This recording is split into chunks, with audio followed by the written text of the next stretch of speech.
For James Rook and his family, it's become an annual ritual of summer. They only require 4 items to go out here. One of them is a tire pressure gauge.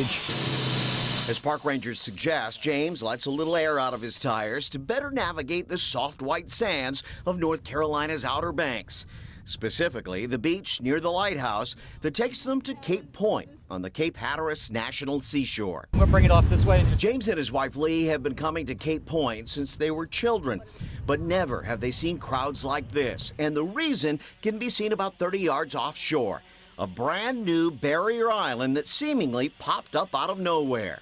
It's about a mile long and in some places about 3 football fields wide. It's been dubbed Shelly Island, and the reason is obvious. Just about everyone who comes out here typically leaves with pristine conch shells. They're everywhere.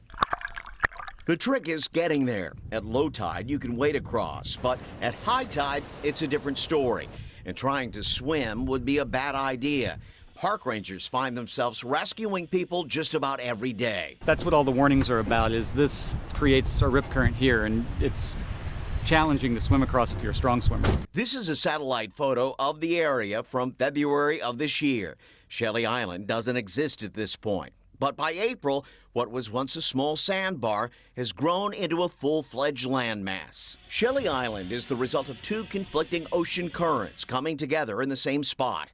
The Gulf Stream from the south, the Labrador Current from the north. The result is churning sand. And this island. In the short time this island has been here, there have been some amazing finds. Aside from the millions of shells, there have been whale bones, artifacts from shipwrecks, and about an hour ago, about 100 yards up the beach, an unexploded ordnance that may be from World War II. Parts of old ordnance, I can't tell if it's unexploded or not. Todd Rabel is here on vacation from Indiana. He's a former Marine and knew right away that barnacle-encrusted tube of metal was some type of explosive. As we were talking, he got a phone call from his son. The rangers over there talking to my son asked my son to call over and told me they would appreciate if everybody got off.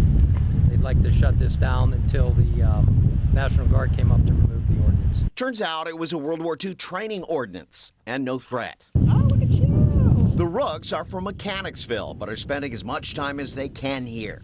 It's the novelty of this island, the natural wonder, and of course, all the shells. We went down to the bottom part of the island and conch shells, as far as you could see, just sticking up a little bit. And you'd pull it up and an entire conch shell would be there. Beautiful, pristine. It's amazing to think that something this big can come out of the ocean and just from a flat area to a very high point in the ocean. If you have plans to visit this special place, do it quickly. Because of the transitory nature of the Outer Banks, Shelly Island could continue to grow or sink back into the ocean with the next storm. The experts warn that nothing is forever on the North Carolina coast.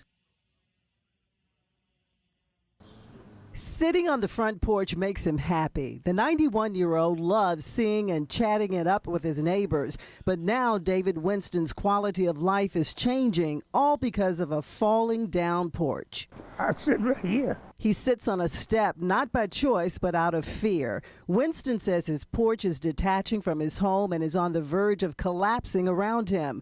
From the looks of it, he's right, so he stays to one side. How do we even go over there? I'm afraid to go over there. I won't go over there. Sometimes I come out there and look at it and I think about it and think I might fall. The wind start blowing or big rain come. No, it's not solid. Not right here. This is loose right here.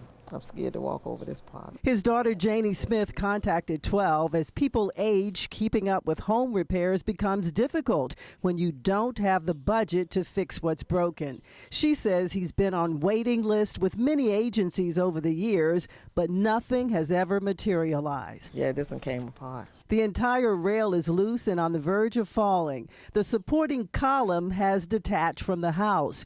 It would mean a lot to the senior to get a little help and stay in his home. I painted this house. I did this paint. See all this? I had windows put all the way around in here when I was able. But now I got a place I ain't able no more. I can't do the things I used to do anymore. The Churchill resident has lived here more than 30 years and says selling is not an option. No.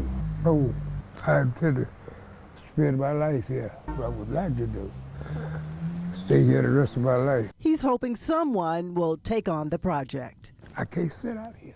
It's dangerous too. And it ain't get no better. It's getting worse all the time. Investigators say the rape was reported last month by a woman who claims she met Sterling Franklin on an online dating website. He is known to use computer devices to contact women. He actually met one woman and forced himself on her and is being charged with rape. The victim then told police about the chilling message Sterling sent her afterwards. After the incident, the woman, she received a text from him stating that I gave you a gift, which she presumed to be an STD. Investigators aren't sure what disease Franklin may be spreading, but for now, they assume the worst. At least one of Sterling's online handles is HandsomeBrooklyn718. His Facebook page hasn't been updated since December, but authorities believe he is still active on dating sites. We still feel he is online, and as far as we know, he's still meeting women and infecting these women. Franklin's last known addresses were both in Gilpin Court, on St. Paul Street and West Charity Street. Family members there were very evasive. They are protecting him. They didn't give us any information, but we do know he was staying there. In the past, Sterling has been convicted of assault, grand larceny, identity fraud, and trespassing. He skipped bail on charges in Henrico County last year. A local bail bondsman is even offering a reward for any information leading to Franklin's arrest. He has numerous convictions and charges for assault. So we just tell the public, if you happen to see him, just call U.S. Marshals or Richmond City. Don't try to approach him yourself. Franklin has a tattoo on his neck with the word Solana written in script. Investigators are asking for your help to get Sterling Franklin off the streets. The victims here were innocent people. They're being taken advantage of by him, and someone like that needs to come to justice.